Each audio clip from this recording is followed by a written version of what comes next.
तुम भी जानती हो कि रिपोर्ट्स में क्या है, इसीलिए मैं परेशान हूँ। नहीं, अभी नहीं। देखो, अभी हम कुछ नहीं जानते। मैं तुम्हें अच्छी तरह समझता हूँ, अच्छी तरह जानता हूँ। मुझे अंदाजा है कि तुम मेरा साथ देना चाहती हो, मुझे दुखी दिखना नहीं चाहती। बिल्कुल नहीं चाहती फरहाद।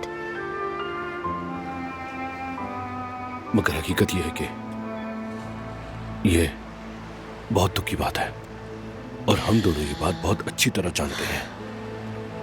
इसीलिए हम ऐसे नहीं जी सकते जैसे कुछ हुआ ही नहीं।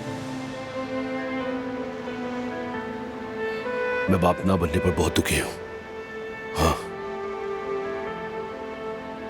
मगर तुम्हें दुखी देखकर अंदर से और टूट जाता हूं। ये बात मुझे अंदर ही अंदर खाई चली जा रही है। मुझे तुमसे इसकी माफी मांगनी चाहिए।